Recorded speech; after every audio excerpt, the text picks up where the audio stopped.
is Thursday, September the 30th, 2021 at 8:26 a.m. here locally in southern Arizona. This is the One Heareth Project's DiaryCast number 7, entitled Physical Reality as a Service Order. Last week I watched a live stream of a fundraiser by the Griffith Observatory. And when I entered the presentation, one of the directors, a Dr. E.C. Krupp, was talking about what he was entitling Inhabiting the Meridian. Well, for those who are not aware, the meridian is a line around the earth that helps to measure and identify the movement of the sun as it relates to time, as well as other things. But at this meridian point, what I was not aware of was the fact that the meridian is a place that across the globe there are structures and buildings designed on it and around it for the purpose of both honoring it and utilizing the benefits associated with the fact that it is the meridian. One of those is in England, for example, one of the most noted locations. And the Griffith Observatory itself is one such building. It is somewhere around the Los Angeles, California area.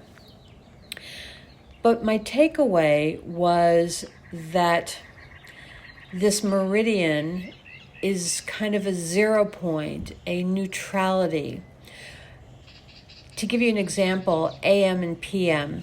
AM is referred to as anti-meridian, which is before midday, and PM stands for post-meridian or after midday.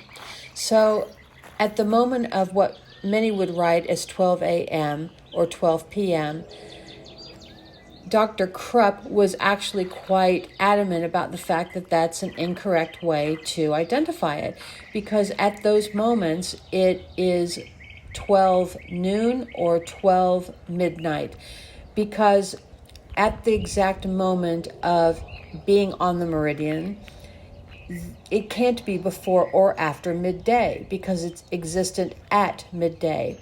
And that brought me to the theory of 0 point quantum physics. Also, a channeled writing that I did at the end of March of 2019 that eventually I entitled, when I wrote it up on April the 1st, was Becoming Whole Through 0 Point Consciousness. And at the time I didn't even know what 0 point anything was. I didn't realize it was a thing. It was a spiritual thing. It was a scientific thing. Only days later, when I went from where I was at the time, which was Missoula, Montana, up to an area that's almost at the Canadian border, and was at a house sit. The owner who took me out to dinner with his wife that evening brought it up.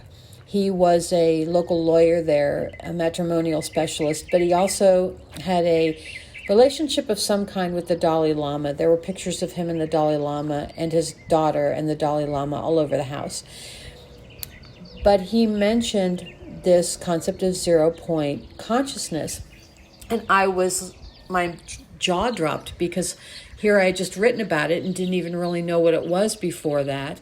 And here's a man talking to me about it who brings it up in conversation on his own. And it was interesting. So watching this fundraiser by the Griffith Observatory brought me right back to 0 point consciousness. And then when I began to reflect on 0 point consciousness, I also recognized that in the prior week, I had welcomed in what I talked about in last week's DiaryCast, and that is living a life that ultimately is a living Lectio Divina, as the priest that I had run into had mentioned that he had come to understand. So I began to live my life in a similar way this last week. And in the doing, I realized that I too had not taken extensive notes for this DiaryCast. I only had the one, which was talking about the Griffith Observatory fundraiser and this 0 point of the Meridian. You went up it? Yeah. I came back.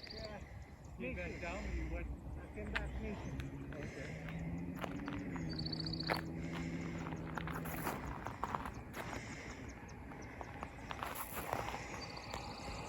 Hello. Morning. Good morning. And realized yesterday morning when I was out for a walk that there was a reason for that. And that was because the way in which I was living my life, I was living it in a state of Lectio Divina, literally as if I am the consciousness, recognizing the material world around me was a creation or an illusion. And then I came across also yesterday morning some information about a gentleman whose name is David Bohm, Bohn. And David Bohm wrote a series of papers. The truth is I haven't done a lot of research on him, but the one thing that I do know is that he wrote this paper in, I think it was 1952, and it was called A Suggestion of the Quantum Theory in Terms of Hidden Variables, something like that. And in essence, what he was talking about was the equivalent of the physical reality is more of a service order. That's not his words, those are mine. He was talking about how there was a wholeness, that whether you go to the smallest element, which is like kind of what we might call pure air, which still has matter in it that's just unseen to us, or the level of consciousness, or what we might call dimensions outside of the most immediate of 3D, when you step outside of time-space and allow yourself to imagine or allow in the more of things, you recognize that there is more going on. So he writes this quantum theory in terms of hidden variables, and the scientific community, those who had at one time embraced him, including Einstein and others, now were silent. It wasn't that they criticized, they couldn't disprove his theories in this 2-page paper that he presented, I believe, to Princeton University. And so what they did instead was they just didn't even discuss it or acknowledge its existence. And so he went on to look deeper into how his scientific theories really related to concepts that he had come to understand in spirituality, and developed a relationship with a gentleman whose name escapes me now, who is an Indian guru of some kind, and they together used to do presentations because they found that there are two ways of expression, one scientific and one spiritual, were actually very similar. So that brings me to the physical reality as a service order. If you look at and can wrap your head around the idea that our physicality, just the fact that we're in a human form, existing as a human, living, breathing entity, that body and this world in which we live is really in service to a higher order, one that we can relate to in terms of what some might call our consciousness, our spirit, our soul. Those aren't really all the same thing, but there are things that we understand. We can relate to in a way, even though we can't fully define and describe. But higher order, even to a degree where we can't comprehend things beyond this physical reality. We can surmise, we can postulate, we can go into deep states of meditation and states of Lectio Divina and understand it on a personal level. And in my case, I have things come into my physical reality that are completely unexplainable. When you look at this physical reality and recognize through things like Lectio Divina, through things like the Meridian and how it is this space of timelessness, when you look at these theories by people like Bohm, I think it's Bohm, Bohn, you realize that there is this more to things. And being that I hadn't taken any other notes and that was all that was there, my mind began to truly open to what it was I was to talk about today. So the one thing I want to leave here is when I was on my walk yesterday morning and recognized that it was this singular note that was in tuning with me, putting me in tune, I began to look around me and I realized that the way the wind was blowing, that there was this field of flowers that wherever I walked, because I was close to a corner, whichever direction I was walking, that's the direction that they would blow, even though the wind wasn't blowing in that direction. The wind was coming from various different directions, almost like I was in a whirlwind. And I thought, how odd is that and interesting?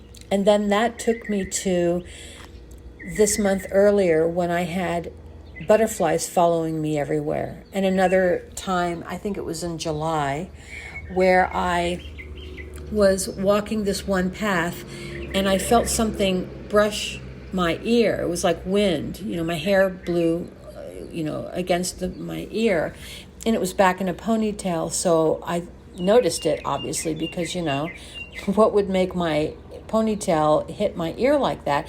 And when I looked up, there was it's called a kettle because of the way that they fly in a circle, in a swirl. There was a kettle of Cooper's hawks right above my head, and I stood there for a long time and just allowed them to continue to swirl. And they were literally so close that I could see the faces of all of them. More than half of them were looking at me each time that they would, swirl around me. And then this woman stopped her car and began filming it. And when I, finally walked away from the kettle, she called out to me, "Weren't you afraid?" And I said, no, I was actually thrilled. So I realized that these things were happening to me, almost like I was attracting something. And that's when I realized it was almost like this place of Lectio Divina, this meridian, this 0 point, where if you reach it in your consciousness, in your awareness, magic begins to happen just naturally because you are open to receive, allowing that which truly is to express itself. And you find that you can guide it. You find that there's kind of a magnetism. You are not only tuning into it and its frequency, it's tuning in to you and yours. It's this amazing frequential exchange.